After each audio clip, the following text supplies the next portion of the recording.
So I was whining to my wife the other day, said, I need new glasses. And she said, well, get some. I couldn't tighten them anymore. They were scratched. You know the thing, right? But I didn't want to go through the process because you have to make the appointment. You have to spend weeks to get them done. And you got to pay a fortune, right? That's real. But I did. I spent $500 on frames and glasses, and that was cheap. And then I ordered a pair from my sponsor, Zenni Optical, for $70. Zenni is an online eyewear shop. Prescription glasses, sunglasses, blue light lenses, starting at under $30. You go to Zenni.com, you pick a frame, upload your prescription, and they ship it to your door. No appointment, no store, no upsell at the counter. And by the way, if you are saying, do I really need new glasses, or do I have to put up with one pair to do everything I need to do for the next 2 years? No! You can get what you want starting at under $30. And if you've never bought glasses online, don't worry about it. I haven't either. Zenni has a virtual try-on so you can see exactly how the frame looks before you commit to buying them, with no salesman looking at you saying, those look good, but these expensive ones would look better. No, you don't get that. I'm excited. I can't wait to get my Zenni glasses and tell you more about them. If your glasses are overdue for a refresh, now's the time. Go to Zenni.com/podcast and use the code podcast15 for 15% off your first order. The styles sell out, so don't sit on it. That's Zenni.com/podcast. Promo code podcast15. You might have heard that live shopping is exploding, and I have to tell you, I have been on Whatnot for a couple of weeks now, and I see why it is. Now, Whatnot is my sponsor, and they are the reason I got on the platform and checked it out. I'm glad they did. They made it easy for me. I'm going to make it easy for you. I love it. Whatnot is where you get great products without paying full price. It's that simple. I'm hooked on their live shows, too. You got to see them. They're so much fun. And I see why Whatnot has climbed to the top of the App Store. And listen, if you're selling online, or maybe you have a storefront and you're hoping people will find your listing or maybe walk in your store, Whatnot flips that, because on Whatnot, you go live and you sell directly to people in real time. And I may admit, although you didn't hear from me, I may have picked up a couple of power tools or so in the past couple of days. I'm just saying. Whatnot, it's the largest dedicated live shopping platform with beauty, collectibles, electronics, luxury, fashion, even cookies, and anyone can sell. In fact, people who sell on Whatnot sell 10 times as much as any other major marketplace. That's because you're not just listing products, you're building real connections with buyers. So whether you're shopping or you're selling, download the Whatnot app today and get free shipping on your first order. Just search WHATNOT, Whatnot, in the App Store and start scoring amazing deals.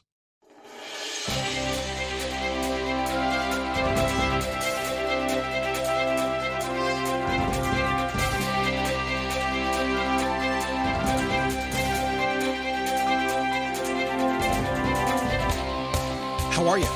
Happy Friday. How's your week? Did you work this week? I got to tell you, I think half the world, or at least in the United States of America, I think everybody's on vacation this week and all summer long. We just had to get out, didn't we? We're doing it in a big way. So today, something else in a big way, and that is your goals. That aligns a little bit with yesterday's show, The Law of Attraction Made Simple. But goals always drifting in the wind. Every time I talk about this particular way of thinking about goals, I get lots of feedback on it, and decided to revisit it for today anyway, during this week of transition that I'm in, make my life a little bit easier. It is the Daily Boost from MotivationToMove.com, the positive boost you need every single day. It's all about this. Life begins when you move. Inevitably, there will be challenges along the way. It happens. And some people say, hey, I consider those challenges a test. And I believe in that. I think when you change your mind and decide to go after something, that you're going to be tested, and it's going to be, you need to validate it. You need to say, yes, I don't care. Universe, whatever you throw at me, I don't care. I'm going to go do it anyway. And then what do? You stand up, you take a step, you repeat until you get exactly what you want. That's how we do it. Hey, it's me, Scott Smith. Thanks for stopping by in Port Orange, Florida today. And the very next podcast you hear recorded will be from the Banner Elk, North Carolina area, elevation about 3,500 feet. We're going to head up there and cool down there. Going to escape the heat like a lot of Floridians do, but the program continues to go on. I just shared something with you. It's so cool about choosing to go mobile. And if you're wondering, we really are looking for a place to live, and we really don't have a time schedule. And we're very blessed to be able to do that. We literally are saying, until we get out and get clear and get up in the mountains, we're not even going to think about it. We'll figure it out. And maybe it'll be a month, maybe it'll be a year. I don't know. That's what we're going to be doing. So yesterday, we're pulling out of the property. We're leaving our home for the last time. And it's probably an hour and a half before we pulled out. My daughter calls and says, Dad, you remember Sawyer, my grandson? He's having his VPK graduation. He's getting out of VP. What is that? He's going into kindergarten next year. And she said, are you coming? So my first thought was, I'm moving. I'm packing up. My whole life is like in boxes right now. That was my first thought. Like, oh, gosh. And then my second thought was, very quickly, within milliseconds, wait a second. What good is packing up everything and moving into a motor coach and traveling the country having the freedom to do the things you want to do. What good is that if you can't go to your grandson's VPK graduation and then go to Tijuana Flats, T-Flats as they call it, get some Mexican food for lunch? What good is it if you can't do that? I said, yeah, we're coming. We did. Those tacos were awesome. How do you want to feel? Thinking about tacos when I ask that question. On a Friday, when you ask the question, how do I want to feel? Life changes. It's a very, very scientific question. It digs right into your heart and soul, right into your subconscious mind. It calls out your attention and demands action, and you get to choose. So you can be grumpy and decide that, I don't know, I don't want to feel good. Or you can be very excited about it. I want to feel great and work to that end. Thoughts become exactly what you'd be doing. So when you ask the question, how do I want to feel, and decide you want to feel great and prosperous and upbeat and positive and happy, it happens. So have you noticed airplanes fly crooked? I'm a pilot, and I talk to pilots all the time. And every time I do this particular pilot story, and again, we're repeating some of the stuff this week, all freshly recorded, just the contents stuff I've done before, with a new twist on it because I learn all the time. But I talk to pilots nonstop. I have a ton of pilot friends, and every time I do something like this, they say, man, you're so right about that. It's like, it's cool to hear. These are like the guys who just use autopilot, but they know what I'm talking about. But airplanes fly crooked. Go on the internet, go on YouTube and watch those crazy, what they call crosswind landings. But also when an airplane is heading to its destination, it's flying crooked. It's just a little bit. So if the wind is blowing a little bit, and it always is blowing a little bit, and it changes at every altitude, did you know that? It's different on the ground than it is at 10,000 feet or 5,000 feet or 30,000 feet. It's very different. And so when an airplane is flying in a certain direction, if an airplane just flew straight, I'm going to go here, I'm going to go there, it's not going to get there. It's not going to happen. So what they do is they adjust their heading. As the wind attempts to blow them off course, they do what they call wind correction. And that means it's turning the airplane into the wind a little bit. Maybe a degree or two, not a whole lot. And you got to figure it out. It depends on the wind and the aircraft and everything else. You have to figure out. It's kind of like goal setting. It's the same thing. If you're heading in a certain direction and things are blowing you off course, wait a second, my boss is not helping me do certain things, or nobody's supporting me, or it's taking me longer to get what I want, then do you lean into it entirely and fly directly into the wind? Not really.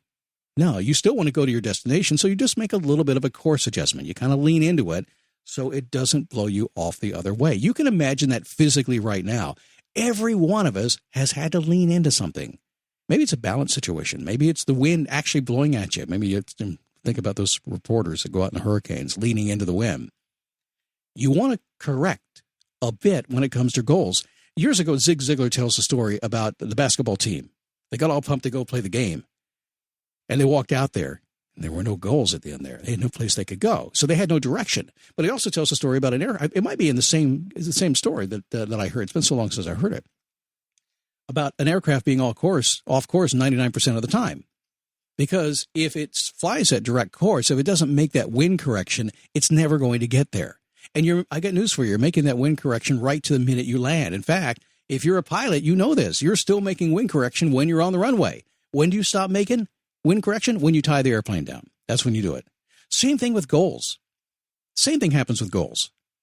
You would prefer a straight path. I know you would. You don't even have to tell me, Scott. I just want to go from here to there as fast as I can, nothing in between. I know you'd prefer that. But you're going to run into winds. Things are going to blow you off track, and you have to just accept that. But at the same time, you have to lean into it. Your spouse doesn't agree with your plans. Happens a lot. In fact, one of the most common conversations I get in my coaching calls is, my wife is not on board, or my husband's not supporting me on this one. What am I going to do? And we have to figure out how not to go into it directly, start a fight, but instead lean into it gently and strategically and find a way to make sure we still accomplish our goals. Your boss demanding more hours, and you can't. Your kids, your friends, the responsibilities, they keep blowing you further from your dreams. It just seems nonstop. No matter what you do, the more you want, the more you have to do. That's the reward for hard work. You know that. You get good at what you do, or you decide to make a change in your life, you decide to do something different that nobody else has done, you're going to get some wind blowing at you. It's going to happen.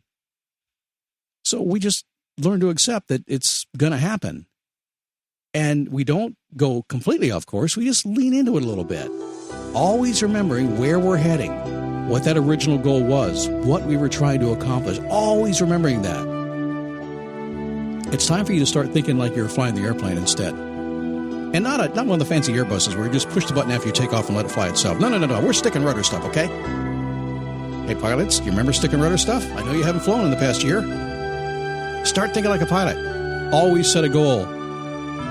Factor in what's going to blow you off course.